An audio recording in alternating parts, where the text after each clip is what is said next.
இலங்கையின் விவசாயம் என்பது நீர்ப்பாசன நாகரிகத்துடன் இயற்கையாக இணைக்கப்பட்ட ஒன்றாகும்.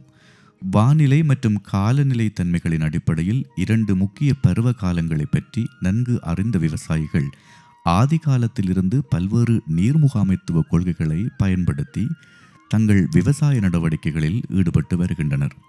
இன்றைய காலப்பகுதியில் ஏற்பட்டுள்ள காலநிலை மாற்றத்தின் பாதகமான விளைவுகளால் விவசாயம் மற்றும் நீர் சார்ந்த வாழ்வாதாரங்கள் கடுமையான பாதிப்புகளை எதிர்நோக்கியுள்ளன.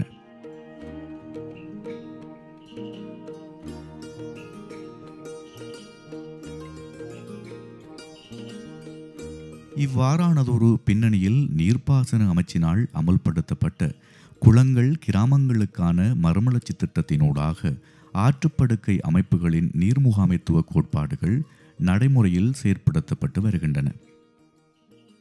குருநாகல் மாவட்டத்தில் உள்ள மாமனுகம ஆற்றுப்படுக்கை அமைப்பை அண்டியிருக்கும் விவசாயிகள் தற்போது நீர்முகாமைத்துவத்தின் பலனை பெற்று வருகின்றனர்.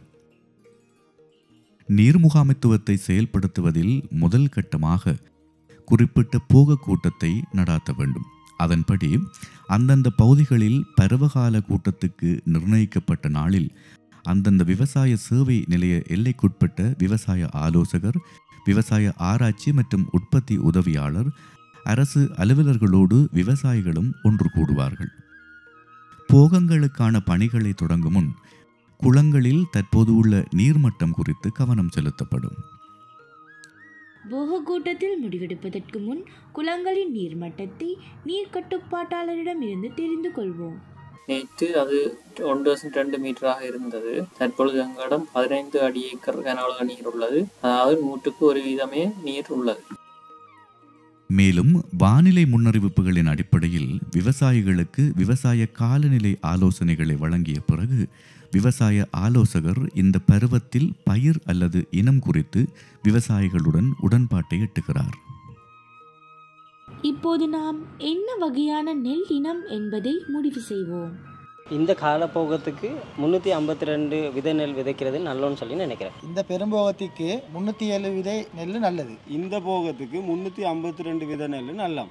இந்த பருவத்தில் பல வகையான நெல்லினங்கள் பரிந்துரைக்கப்பட்டன. ஆனால் விவசாயிகளாகிய நாங்கள் ஒரு பொதுவான உடன்பாட்டிற்கு வர வேண்டும், எது சிறந்த நெல் வர்க்கம் என்று.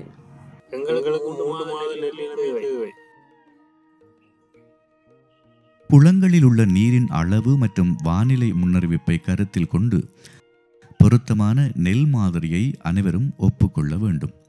இதற்கென பருவகால கூட்டத்தில் பங்கேற்கும் விவசாய ஆலோசகர்களின் உதவியும் பெறப்பட்டு நீர் முகாமைத்துவத்தில் விவசாயிகளுக்கு தேவையான ஆலோசனைகள் மற்றும் வழிகாட்டுதல்களையும் வழங்குகின்றனர். தண்ணீரை சேமிக்க முதலில் நீங்கள் என்ன செய்ய வேண்டும்? பல சந்தர்ப்பங்களில் விவசாயிகளின் அனுபவமும் நீர்ப்பாசனத்துக்கு பயன்படுத்தப்படுகிறது. அதற்கு இந்த போக கூட்டம் சிறந்த மற்றும் பொருத்தமான இடம். நாங்கள் மழைநீரை பயன்படுத்த திட்டமிட்டோம். வயலை சமன் செய்வோம். வயலை பெரிதாக்குவோம். வானிலை முன்னறிவிப்புகளின்படி மழைநீரை பயன்படுத்தி விவசாய நிலங்களை தயார் செய்து கொள்வதன் மூலம் குளங்களில் இருக்கும் தண்ணீரை சேமிக்கலாம் என விவசாயிகள் தெரிவித்துள்ளனர். மேலும் வயல்களை சமன் செய்து விரிவுபடுத்துவதன் மூலம் விவசாய நிலத்துக்கு தேவையான நீரின் அளவை குறைக்கலாம். நெல் பயிர் செய்கையில் இதுவும் ஒரு மூலோபாய நீர் முகாமைத்துவ முறையாகும். நிலத்தை தயார் செய்த பிறகு பயிரிடும் முறையில் முதன்மை கவனம் செலுத்தப்படுகிறது.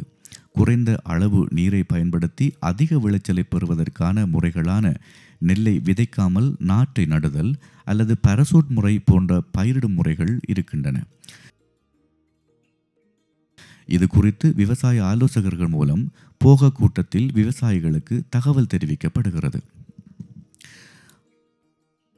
பாராசூட் முறையின் மூலம் தண்ணீரை சேமிக்கவும் களைகளை கட்டுப்படுத்தவும் அதிக விளைச்சலை பெறவும் முடியும் என்பது உங்கள் அனைவருக்கும் தெரியும். கடந்த சீசனில் பாராசூட் முறையை பயன்படுத்தியவர்கள் இங்கு இருக்கின்றீர்கள். இந்த முறையும் இந்த பாராசூட் முறையை பயன்படுத்த யார் யார் விரும்புகிறீர்கள்? அனைவரின் விருப்பத்தின்படி அப்பகுதி விவசாயிகள் பாராசூட் முறை அல்லது கைமுறை அல்லது இயந்திர நடவு அல்லது வேறு ஏதேனும் பொருத்தமான முறையை பயன்படுத்தி போக பயிற்சியை தொடங்குவார்கள். நெல்லினை வயலில் விதைத்த பிறகும் இந்த குடத்தை அண்டியுள்ள விவசாயிகள் காலநிலை முன்னறிவிப்பில் வழங்கப்படும் தகவல்களை பயன்படுத்தி குளங்களில் உள்ள தண்ணீரை சேமித்து பயன்படுத்துகிறார்கள். சென்ற தடவை பரசூட் முறையினை பின்பற்றியதால் என்னென்ன பலன்கள் கிடைத்ததென உங்கள் அனைவருக்கும் தெரியும் என நினைக்கிறேன். அவ்வாறு என்னென்ன பலன்கள் கிடைத்தது? போன தடவை பராசூட் முறை செஞ்சோம், தண்ணி மீதப்பட்டுச்சு. குளத்தில் தண்ணீரை சேமிக்கும் வழிகள் பற்றி இப்போது உங்களுக்கு தெரியுமா? மழை பற்றி வானிலை அறிக்கை கிடைக்கின்றது. மழை பெய்யும் நாள் பற்றியும் போனுக்கு தகவல் வருகின்றது. அத்தினத்தில் மதகை நாம் திறக்க முடிவிருந்தாலும் கூட அதை திறக்க வேண்டாம் என்று நான் சொல்லேன். நாங்கள் மழை பார்த்து மதகை திறந்தால் எமக்கு நீரை சேமிக்க முடியும் என தீர்மானிப்போம். இப்படித்தான் விவசாயம் செய்தோம் 2 வருடங்களாக. அதனால் தண்ணீர் சேமிக்கப்படுகின்றது. இப்படியாக சேமிக்கப்பட்ட நீரின் மூலம் அடுத்த போகத்திலும் விவசாயம் செய்ய முடிகின்றது.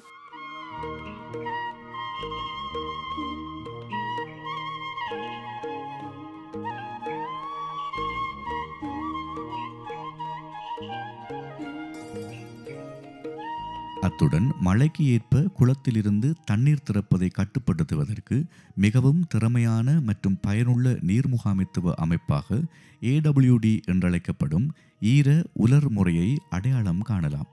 மிகவும் எளிமையான செயல்முறை. 20 சென்டிமீட்டர் நீளம் மற்றும் 4 அங்குல விட்டம் கொண்ட PVC குழாயின் துண்டுகள் எடுக்கப்பட்டு பல இடங்களில் துளைகள் போடப்படும். தரையிலிருந்து 5 சென்டிமீட்டர் உயரத்திலும் தரையின் கீழ் 15 சென்டிமீட்டர் ஆழத்திலும் இருக்கும் வகையில் PVC குழாயை நாட்ட வேண்டும். குழாயில் கசிந்து ஏறும் நீரின் அளவை பொறுத்து நிலத்தில் இருக்கும் ஈரப்பதத்தை பற்றிய துல்லியமான கணித்தலை பெற்றுக்கொள்ள முடியும்.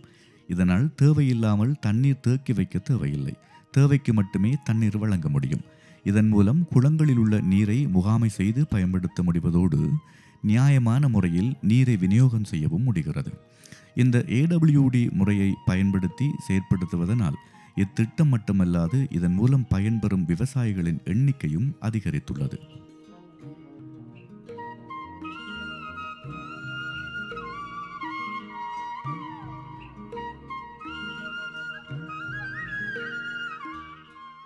போகம் ஒன்று தொடங்கும் போது வழங்கப்படும் அறிவுறுத்தல்களை விவசாயிகள் கவனிக்கவில்லை என்றால் இப்பணியை தொடர்ந்து செய்வது மிகவும் கடினம்.